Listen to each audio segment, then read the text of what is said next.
The Toronto real estate market is about to shift, and now is the time to buy. That's the point of view that some are taking in response to the fact that the Bank of Canada has now cut its policy interest rate 3 times in a row, with more cuts on the way. In this video, I'm going to show you what the rate cuts mean for the Toronto real estate market, and we're going to look at whether or not right now might indeed be the time to make a move. And spoiler alert, the answer to that question is going to differ a bit depending on the type of property that you're looking to buy. So stick around, because later in the video, I'm going to show you some of the key differences to look at whether you're buying a detached home, a semi-detached home, or a condo apartment. Welcome back to the channel. If you're new here, my name is Jason Bondy-Sawyer with the Bondy-Sawyer real estate team in the city of Toronto. I've been a full-time realtor since 2006, and I help buyers and sellers make smart real estate moves. If you'd like to book a call with me, you can do so using that first link down in the description. And if you find any value at all in this video, please give it a thumbs up. And if you haven't already, go ahead and subscribe to the channel so that you see more of our videos in the future. In case you missed it, the Bank of Canada cut its policy interest rate again on September 4th.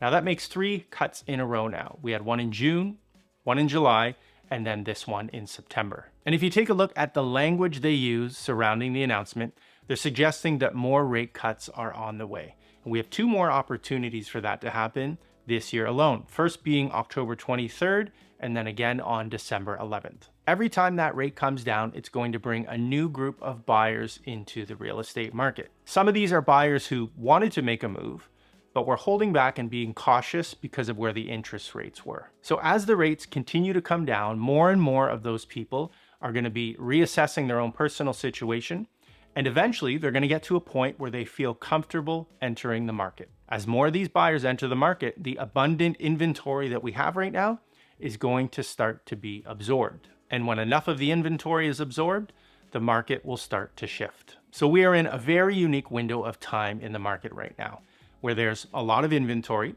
so buyers have more choice than they've had in years. Prices are much lower than they were at the peak of late 2021 and early 2022. Plus, rates are starting to drop, which means increased buying power and improved affordability. The thing is, though, the window won't stay open forever. When we look at the historical data, we see a clear relationship between falling interest rates and rising prices. The effect is not always felt immediately, so it can take some time for the lowering of rates to start to affect buying activity and prices, but it will happen. I don't think anyone is predicting any major price increases in the short term. What we're more likely to see is a return to what you might call a balanced or normal levels of price growth. And when the Toronto Real Estate Board released their stats last week, their chief market analyst essentially said the same thing. As borrowing costs trend lower over the next year and a half, home buyers will initially benefit from both lower mortgage payments and lower home prices. Even as demand picks up, especially in 2025, it will take time for the inventory of listings to be absorbed. Ample choice in the market will help keep price growth moderate, at least in the initial phases of recovery. So let's be clear, we're not talking about prices quickly ramping up and going to the moon again. But on the other hand, sitting on the sidelines because you want to see a few more rate cuts happen might not be the best strategy as we start to see prices go up in reaction to the lower rates. Now, I understand that unemployment is a concern, and there are many people out there who are in a position of uncertainty about their job security. And for some of those people, yeah, now is definitely not the right time to make a move. And affordability is an issue as well. The higher cost of living has put a lot of people in a position where even with the lower rates, buying is still not an option. But if you have job security, if you have equity in your home, if you have a down payment saved up, if you're well qualified for a mortgage and the numbers make sense, then you really should be considering the opportunities that are out there in today's market. Because we will get to a point where the rates come down enough that the buyer confidence is going to bring down that inventory and the market will start to shift. And those same opportunities won't be there to the extent that they are today. So I want to give you a quick overview of 3 segments of the Toronto real estate market: detached homes, semi-detached homes, and condo apartments, paying special attention to the inventory so that we can get a sense of how those further rate cuts might impact each of those 3 segments. Let's start with detached houses. So these are the numbers for the last 6 months in the city of Toronto. On the top there, we have the number of sales that happened in each month. And below that, we have the number of active listings for each month, which is all of the listings that are still on the market on the last day of the month. And then below that, we have the months of inventory. Now we calculate months of inventory by taking active listings and dividing that by the number of sales.